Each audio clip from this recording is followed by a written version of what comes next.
everyone, and welcome to this special episode of Classic Reads. We're going to be interviewing a very special guest. Can I meet him?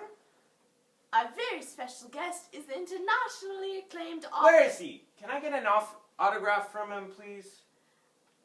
Our guest is the internationally acclaimed author of a very famous middle school. Oh my gosh. Is it Mr. Leo Tolstoy? Can I please get a signed copy of War and Peace? You do know he's dead, right? What? Spoiler alert. Anyways, our special guest wrote an amazing allegorical novel on the society at What does allegorical mean? May I introduce to you Mr. William Golding? That's me.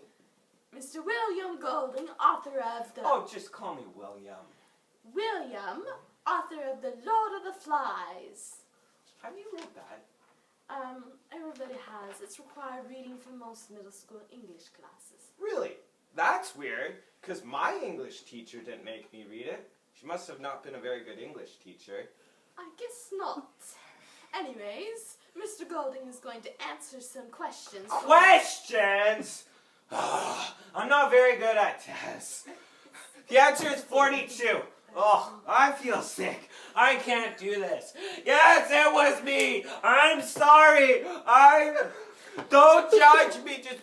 Mr. Golding is going to answer some questions on his book, Lord of the Flies. Oh, Mr. Golding, you're going to answer some questions on the book. Which book is it on? Have I read it before? It's on Lord of the Flies. I believe you have, yes. Oh, really? What's it about? Well, it is generally agreed that The Lord of the Flies is an allegorical novel comparing the island on which it is set to the world as a whole. Basically, an airplane crashes on an island, then gets swept away in a storm. The only survivors are a group of boys, and the book describes how they overcome difficulties such as food and shelter, and how they fundamentally change. Sounds pretty cool. I'll have to read it one day. Sure, it's a good book. So, anyways, back to the quiz. What now? Can I have something to drink, please? Sure. We have water, juice, tea, coffee. Oh, coffee sounds good. Oh, coffee sounds awesome. Coffee In fact, instead. give me some coffee. A large. Coffee. Make that a small. Coffee. Decaf, no whip, no sugar. Coffee. Coffee, please. Thank you. Coffee. Now, Coffee. Mr. Golding. I told you to call me William. Like, come on. William, Coffee. don't spill this. Yeah. Oh, coffee. Are we ready to start now? Oh, ow! I bit my thigh! What? It's hot! Okay, moving on. First question, which character are you most like? Well, I personally identify myself with Gandalf, you know? Because at home I have a wizard hat. Don't scrap. What did you say? Nothing. Anyways, I have the wizard hat, the robes, and I'm trying to grow a beard. And, just like Gandalf, I also like to say that a wizard is never late. Just like any good sorcerer. I meant from Lord of the Flies, not Lord of the Rings. Actually, you were late this morning. I was not! You were just all early.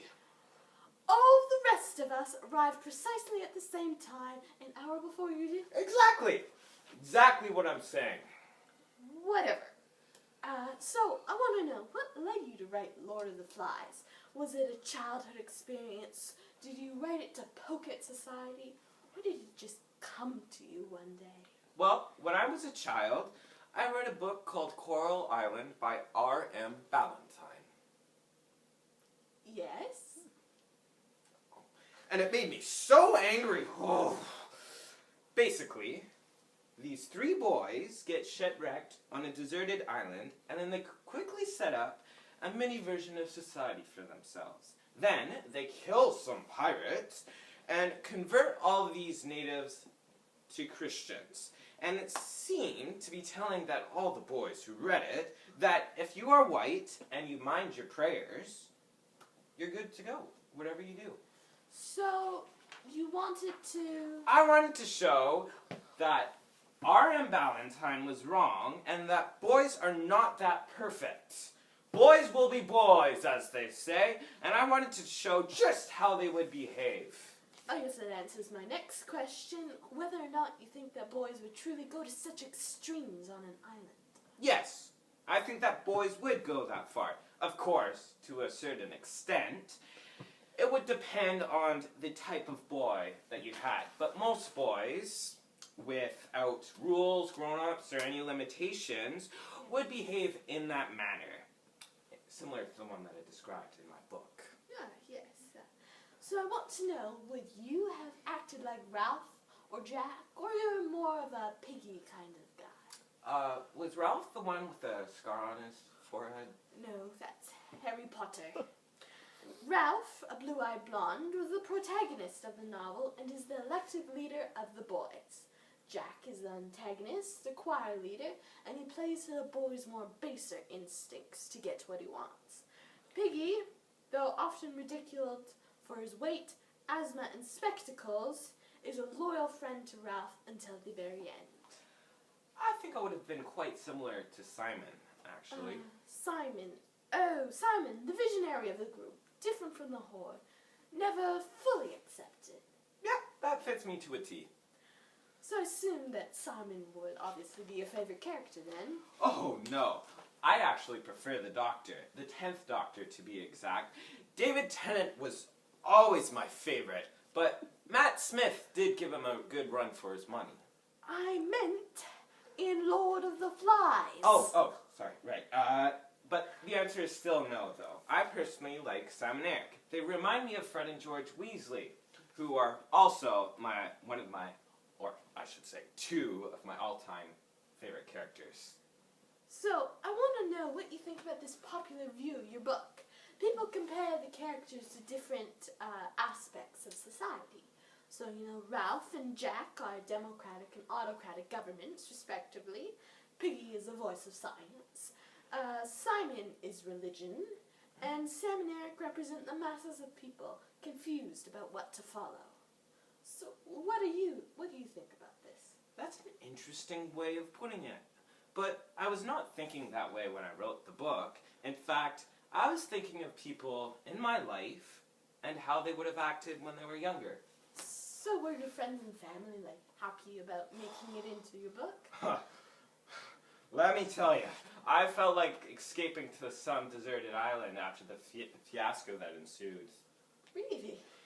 Yeah, I had people complaining that A, they weren't in the book, B, that they weren't the main characters of the book, C, they didn't want to be in the book, D, they weren't the main characters in the book, and then there was also the small amount of people that said that the book was stupid and a horrible idea for me to write. Well, you gotta love family. Yep. So, setting of your book. Where, when, and why? Well, isn't it pretty obvious? The book takes place on an island because the boys need to be isolated from the rest of the world completely, with no clue if there's anyone left alive. Oh, right. So, when does the book take place? Well, it happens during a fictional atomic war, someplace between the 1960s, when planes were Widely used. Yeah, and then before the 1980s, when atomic and nuclear weapons were being banned across the world. Okay. So, I want to know, Mr. Golding, do you have an absolute favorite part of the book? I'm so glad you asked. I brought my copy with just in case. Let's begin, shall we? The boy... Oh, sorry. Yes.